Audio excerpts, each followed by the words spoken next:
This is Real Estate Rookie episode 397.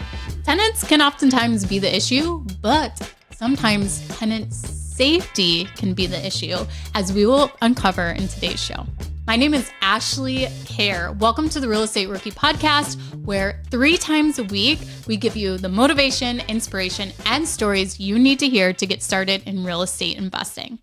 Wait until you hear how many emails were sent to this tenant, and when does a tenant burden become your burden as the landlord?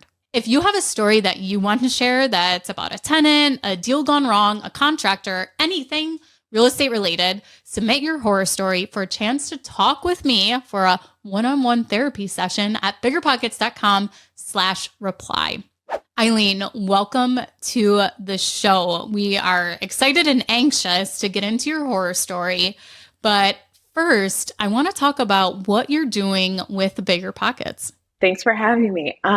So I am the property manager business consultant for BiggerPockets, essentially helping connect our investors to investor-savvy property managers. And we're doing that all across the country, and we're getting ready to launch that up this spring.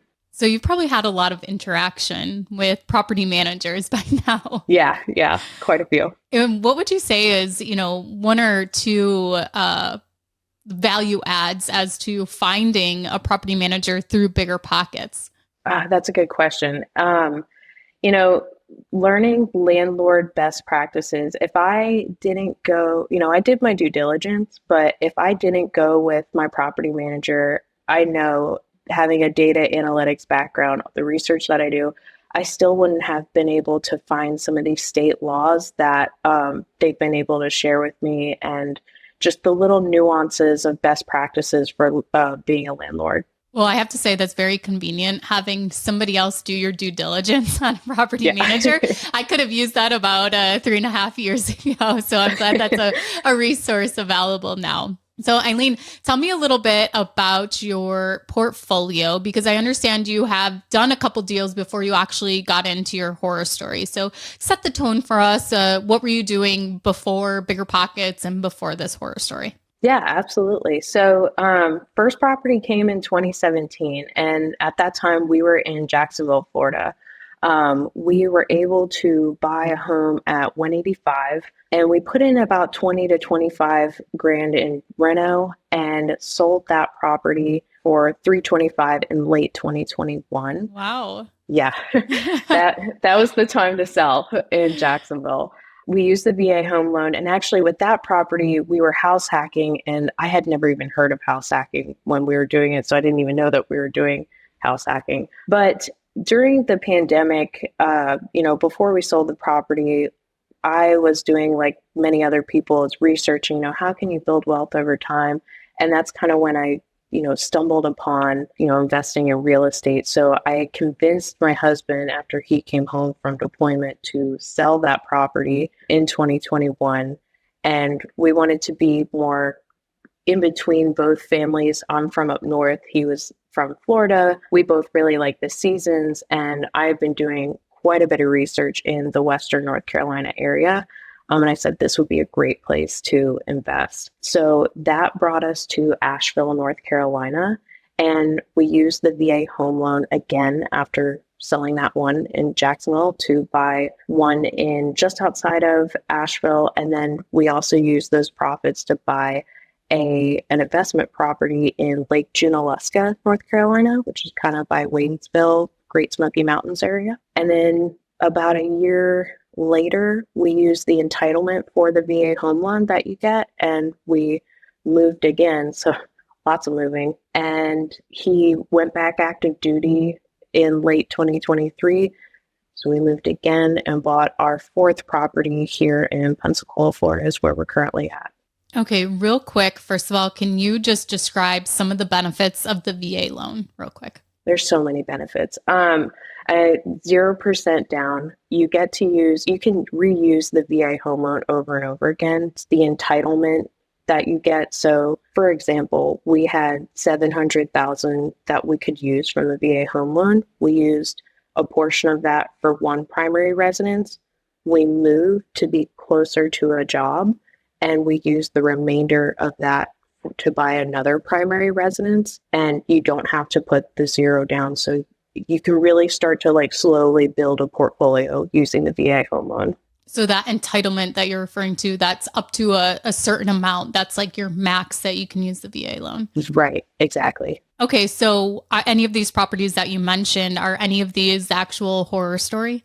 Yes. Okay. So when we moved to Asheville, now this property is just outside of Asheville. We're about 8 minutes away from the River Arts District, 10 minutes from downtown and the Biltmore, if you know the area. So we really liked it. And we were just outside of that Asheville city limits. So good tax break there. So we got it in 2021. So it was, of course, one of those 2.75 interest rates, your typical craftsman style new build home.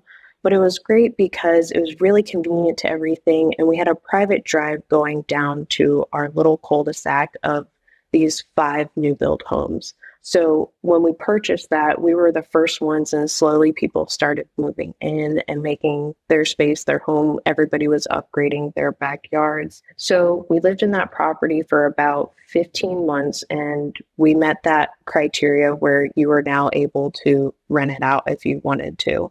So we decided to do a long-term rental there. Fast forward to August of 2023, and we found a great tenant, single woman. She was in her late 40s. She was pretty high up in an IT company. She's very smart. It was a perfect match for us. She came in, and as she drove into our cul-de-sac, she saw the deer out in the front yard, and she said it looked like a Disney movie, which it really does.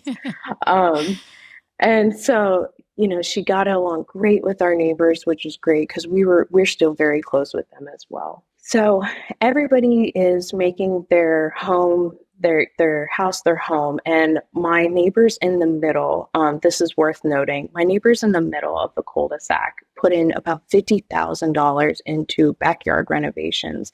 And this is an area where when it was complete, they had a fire pit, and everybody would kind of like gather and, have a glass of wine or something. Now, there's a street behind us that was about a half acre away, and you couldn't see this gentleman's door, and we'll call this gentleman Bob. You couldn't see Bob's front door from our yard, but you could from my neighbor's yard. So my tenant is getting along great. She's, mixing, doing happy hour with the neighbors down at the fire pit. And Bob starts joining in on them. And, when we were there and living there, we always just thought Bob was kind of a goofy guy. Yeah. Didn't really think anything of it. But he's in his late 60s, early 70s, and he, I guess, developed a crush on my tenant. And my tenant was very, kind about it. She said, I guess he asked her out on a date, and she said, thank you, but no thank you. She was like, I think you might have gotten the wrong impression, and this didn't go over very well. So what happens is my tenant goes away on a business trip, and she had to get a rental car for this business trip. And as she's getting in her car one day, she hooks up her phone and she gets a notification. And I'm not IT savvy.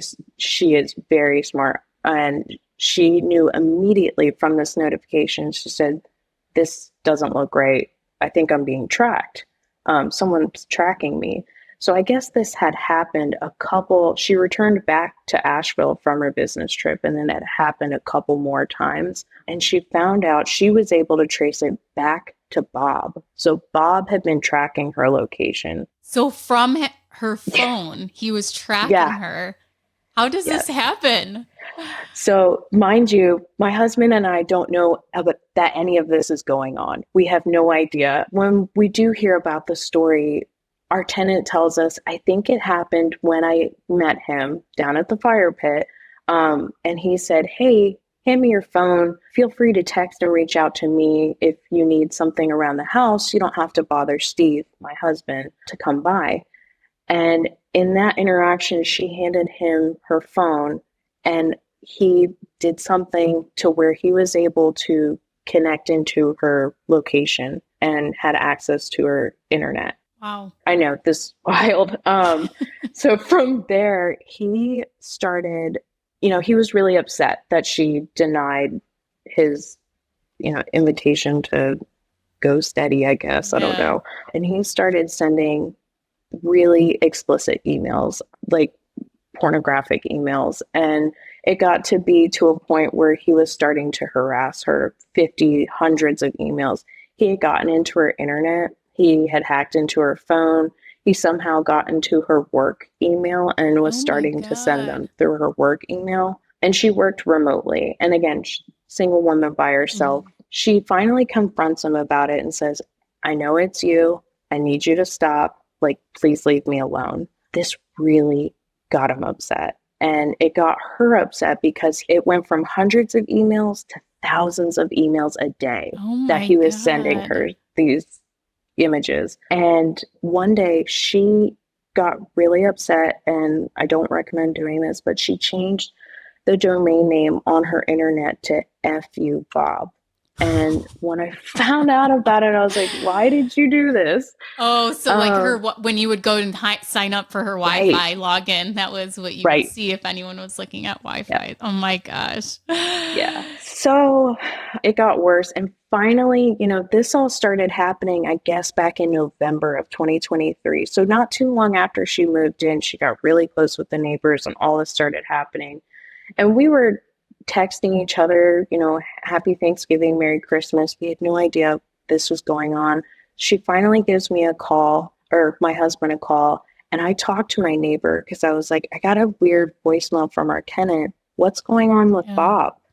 And so my husband's talking to our tenant and I'm talking to our neighbor. My neighbor decides to call me as well because apparently Bob is tracking their phones. And it's gotten... And our poor neighbors, they're a retired couple.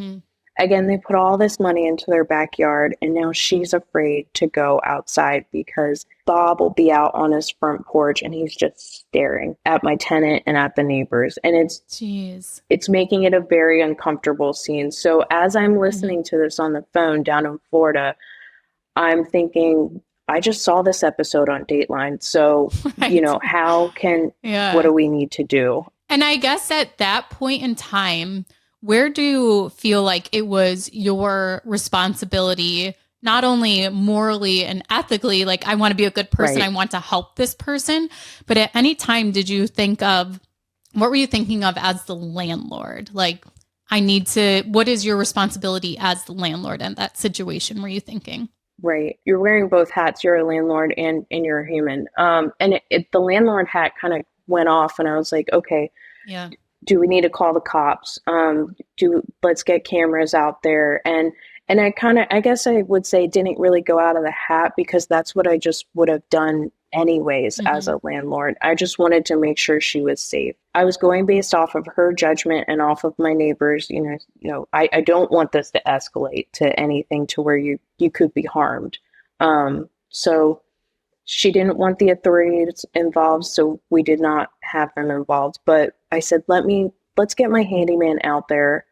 He came out that day and hooked up and installed some security cameras for her. And we also offered, hey, what about some ADT security system installation in there? I was willing to do that. That wasn't an issue for me. Because again, I just want to make sure she's safe at this point. No, you don't need to do that. I guess as the landlord, me making sure that like your safety is my priority was a reassurance for her, and us getting our handyman out there that day, getting some cameras installed. She did mention, hey, I got to get out of here. We're totally okay. Let's help you get out of there. So they both kind of went together, I guess, instead of going out the window. So as in she needs to get out of there, she means she's looking for another place to move. Right. Yeah. And at that time, was she in locked in lease? How much time was left on her lease agreement at that time? Yeah. So this was only a few months ago.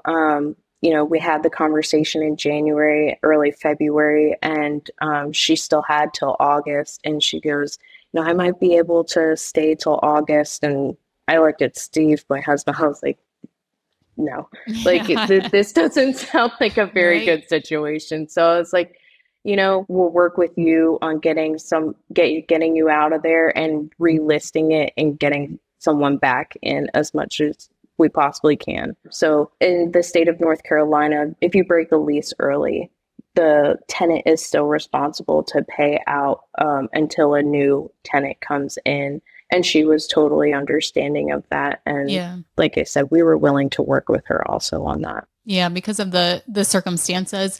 And that's where it does become so difficult, and it can make you vulnerable as a landlord as to where that human compassion versus following what your lease agreement states. It is very hard not to get emotional, and there's different ways that this can come into play as to far as, a single mom who has 3 kids and, maybe her husband just left and she's saying, I can't pay this month. I'm sorry, as to like, where do you draw the line as to your compassion, as to where there's somebody else who it's excuse after excuse, or they don't even tell you they're not going to pay, things like that. And I've had more empathy for somebody who does come forward to me and let me know ahead of time, this is what's going to be happening, or this is the situation and this is what I think needs to happen, or whatever it is, giving me the heads up, instead of, in your circumstance, this lady could have just said, you know what? I'm out of here. I found another place. I'm gone. Like, try and come after me, but this is what has happened, blah, blah, blah. I will sue you because I wasn't safe here. All these different things. So it could have been way worse, instead of having a resident that you're working with and, having that relationship built between the both of you to find the best solution, having that communication. So when they decided to move out your tenant, how bad did it actually get, as to what was kind of the last thing that this guy was doing? He was sending about 50,000 emails a day. Does he have like 3 virtual assistants in the Philippines or something that's doing this? I don't know how this guy's doing this. And then pretty much giving like the stare at everybody in the cul-de-sac from his front porch. So it's very creepy scenario, very disturbing. Yeah. Oh my gosh. Yeah.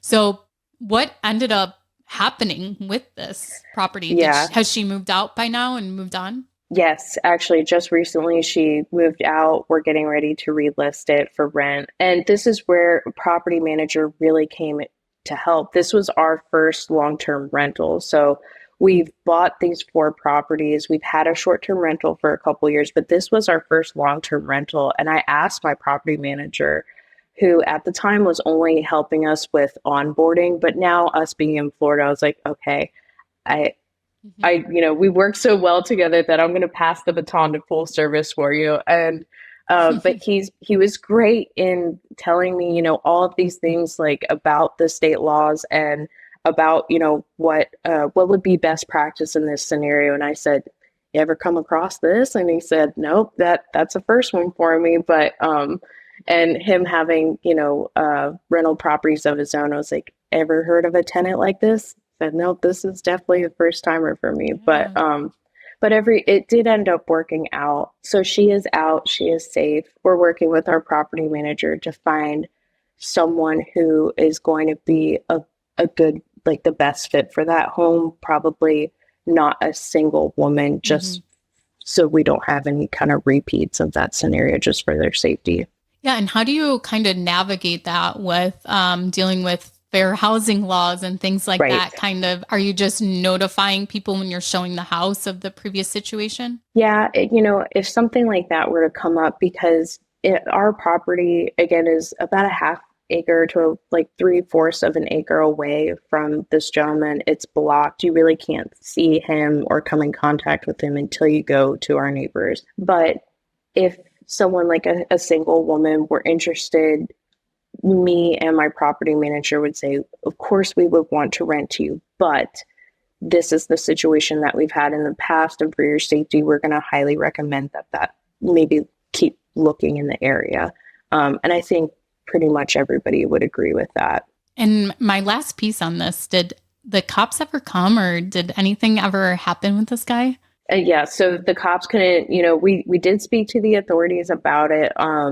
They did not come or anything, but because he wasn't trespassing, and with other laws in place, they couldn't do anything about it, but just wanted to touch base with those guys and see, what would be next steps if something were to happen. So unfortunately, he had a little bit of brain damage from a past job, is what my neighbor told me. So not everything is clicking. And my neighbor, we work really well with our neighbors in communication, and they're, trying to get him help as well. Well, it seems like they won't be having any more parties at their house with him coming over anyways, unfortunately, after this ordeal. Yeah. Well, thank you for sharing that experience with us. So, Eileen, what are some of the lessons that you have learned from this experience?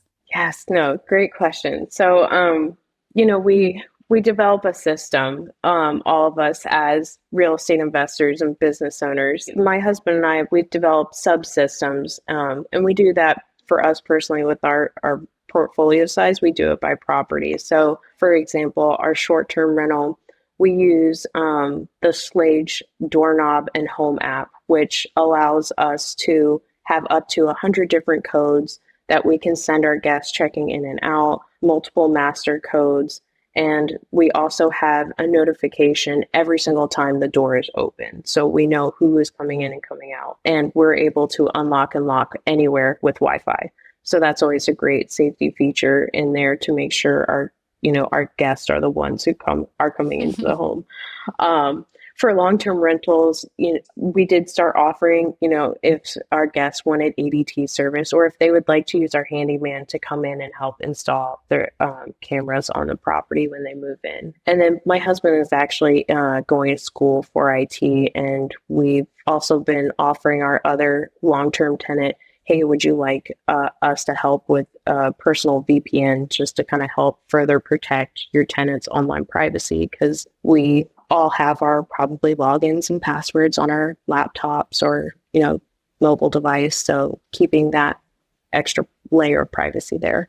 Well, first of all, I'm pretty sure after listening to this episode, no one's ever going to hand their phone over to anyone to get their phone number ever again. Yes, don't do that. So yeah, that's another great piece of advice as to being able to protect yourself, all your passwords and everything, not letting anyone hack into your email is getting, your VPN set up, or different ways to protect yourself online too. Not even if you're just a tenant, but everybody should be doing that. And then too, there was something I had seen about using solar panels too for security that you were using. Yeah. So for our short-term rental, we installed a Ring camera has solar panel chargers. So it helps make sure our camera is always on, and that we, our cleaners, handymen, don't have to worry about, the batteries died, they're not able to get there till next week. There's that kind of uncomfortable feeling that you're not sitting there looking at your phone, watching the camera, but just making sure who's going into the property is the person that should be going there. So that's always a great feature to have if you have Ring cameras set up on the outside of your property. I think that's also a great advice for a light too, another exterior light. If you don't have electric run to a pole or something, my dad has this land with a cabin he built, and it's actually all solar electric, but there is this big pole he put in the driveway or whatever, and it has a solar light on it, and it just illuminates the whole thing, and he never has to worry about charging a battery or actually running electric to the pole to have it. It's just constantly will turn on every night when it's dark. And I think there is a remote or something for it that you can turn it off if you want to. But I never actually thought about that for short-term rentals, of just adding in more lighting. We have an A-frame and it has this long twisted driveway, and it actually would be a great idea to put a solar light at the end of the driveway as to here it is, pull in here, for if anyone's arriving at night too. Okay, so what about the neighbors?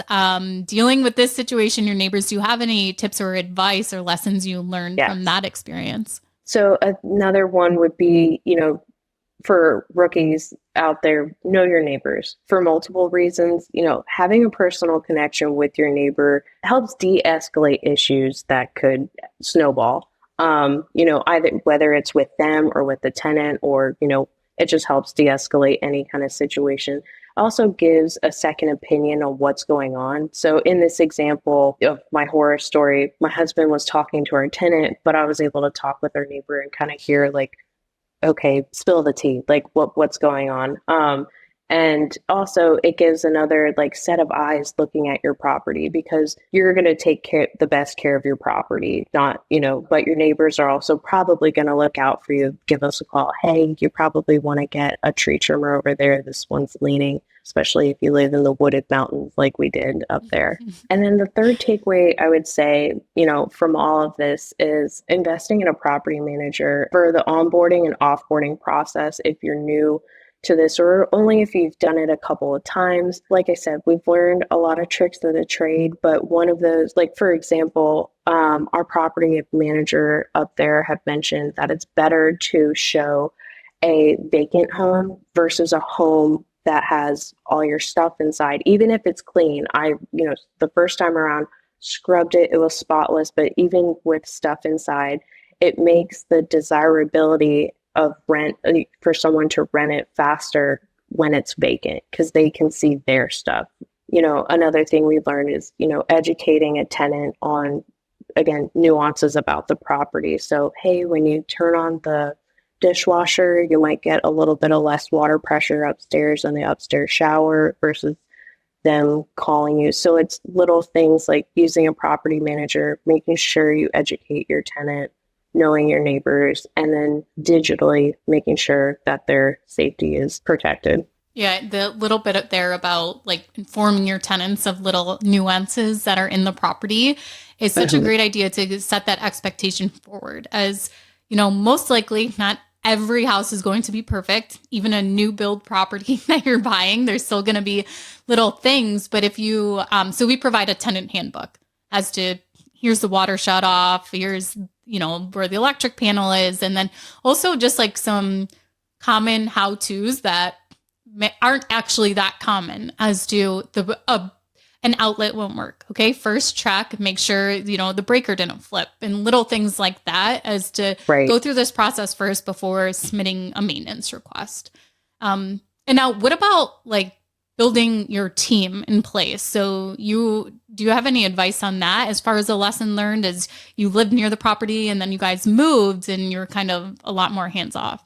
So, we have our A team established. You've got your cleaner, your handyman, but having that B team and C team there, even though it's only been a few months that we've been away, it's been such a blessing that we have them there. And over time, I would say, how do you get all of these people on your team? And again, we've got a spreadsheet with everybody's name, number on there. But going to our local real estate investor association, getting on BiggerPockets forums, really networking and see who's, the best fit for what. And then we also hired a couple of these B team, C team people to do a couple jobs for us that we needed to have done anyway before we moved. So we got a chance to like see their work, and got a chance to like develop that relationship with them. Okay. And then kind of my last, if you have any lessons for this, would be about doing new construction or new development. Yeah, I know it's very popular to do something like the BRRRR strategy, but with 2 kids under 2 and working a full-time job and all the chaos that comes with life, new construction just happened to be something that we found works for us. And I would say in growing areas, specifically like Western North Carolina and down here in like the Pensacola Pace area, using either assumable loans or the primary resident home loan benefits, or taking advantage of the builder incentives. Quick example, this property here in Pensacola, we closed on January 29th of this year, and they offered a 4.99 interest rate, all appliances included, blinds installed, new construction, you get that 1-year home warranty. So a quick tip on that is anytime you have a new construction home, always schedule a second inspection on that 9-10 month before that home warranty ends. That way, any little, That's a things that come great up. advice. Yeah. Yeah, that's a great idea. One question real quick on that 4.99% interest rate. Is that Yeah. amortized over 30 years and a fixed rate for 30 Yeah. years? Wow. Yeah. Yeah. So, I mean, there's a ton of benefits and with this being, if you choose your market wisely and location and going back to due diligence and research, but if you choose your market wisely, you can cash flow a little bit. So we will cash flow a little bit on this property that I'm at in Florida right now. And, with the hopes that it'll appreciate over time because we see the growth around us and it's tremendous. So it can work out for some people. It's not that like forced appreciation like the burr, but still lots of benefits with new build. Yeah, I mean, it can be less of a headache with, Yeah. less capital improvements, less maintenance, not having to do a manager rehab project, things like that. Right. Definitely a whole different strategy in itself compared to doing a burr. And it doesn't mean that one is right or wrong. And that's why it's so important to figure out what your why is. Why are you investing? And what are your skill sets? And what can you bring to the table? And what do you want your lifestyle to be like? Because, there's people like, oh, wholesaling can be the best way to get you started because you're just making money. You can have little money invested into it. But do I actually want to go and knock on people's doors? No, I don't. So finding, what your why is, what you want your lifestyle to be, what skill sets you bring, and kind of incorporating that into helping you pick your strategy is such an advantage as to thinking, oh, I can maximize my return by doing this, because in the long run, you might actually make more mistakes and be way more miserable. And part of being a real estate investor is that you get to be happy and you get to live the lifestyle that you want. And sometimes it's hard you kind of lose focus on that. We were probably one of the younger couples at our real estate investment association up there in Asheville. Mm-hmm. And but it was great how the older generation really wanted to help us out. They knew what we wanted to do. But new build is a great way for families with very small children, like I said, 2 under 2. So very small families to start getting their portfolio up and going too. Let's talk about the Asheville market. What are some of the advantages? If I decide today I'm going to invest out of state into Asheville, what are some of the reasons you would say this is an advantage to invest in Asheville? The population growth, one, is just off the charts. We saw in COVID that people were coming down to Florida. Now we're kind of seeing a little bit of an exit to that in some areas. But the population growth in North Carolina, in that area of North Carolina, has just been increasing over year after year. And it has been even before COVID as well. There's companies coming in, like Pratt & Whitney just built a 1 million square foot facility right outside Asheville city limits. So there's bigger companies coming there. A couple other things, year-round activities. If you like the outdoors, Asheville is perfect. If you like craft beer. Wait, are you describing Denver or Asheville? Yeah, I know. It is the Denver. I always thought of it as the Denver and Portland meets the East Coast. Yeah. And probably more affordable too? Probably. It's gotten a little pricey, but it's probably more affordable than Denver. Yeah. But, you can go hiking just about year round up there. Pretty much any outdoor activity you can think of besides surfing. But the Biltmore, the Blue Ridge Parkway, and if you've got a short-term rental up there, which the Great Smoky Mountains, which I've heard, we've heard it on the podcast before, but it's made for hospitality. So you really can't go wrong there. And we are booked through the year with our short-term rental. I will say that word to note is Asheville, Buncombe County, the county that Asheville is in, they are going through some short-term rental restructuring and restrictions. So that would be mindful to keep an eye on if that was your strategy going into that market. But the other thing I did want to mention is I love that area because you get the perfect amount of each of the 4 seasons without any extreme weather things. So not like 3 feet of snow or anything like that. Yeah. Very rare does that happen. And no, you might get the tail end of a hurricane come up or like a bad storm, but nothing like extreme is happening over in that part of the country. So insurance costs are also low there too. And what about, is North Carolina a landlord-friendly state or Yes. tenant-friendly landlord? Very landlord-friendly states. That was another reason why that we chose that area as well. So crossing your T's and dotting your I's there. Yeah.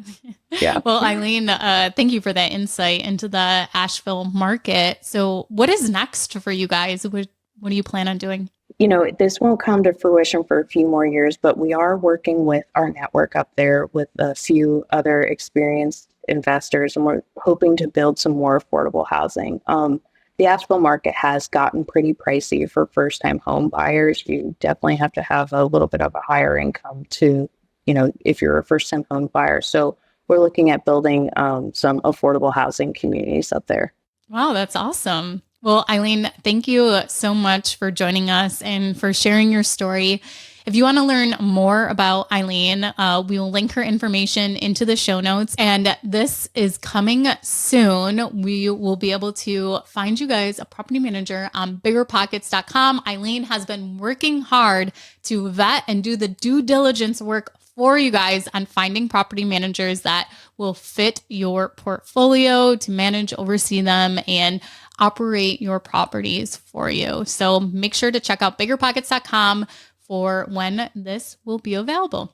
So if you have a horror story or like a therapy session with me to talk about a deal gone wrong, a contractor that did not show up or ran away with your money, or, maybe you have a neighbor that is harassing your tenant, go to biggerpockets.com/reply and please fill out the information and we can get you onto the show to talk about the situation that you encountered as an investor so others can learn from your experience. Well, Eileen, thank you so much. We really appreciated having you on. I'm Ashley, and we'll see you guys next time on the next Real Estate Rookie episode.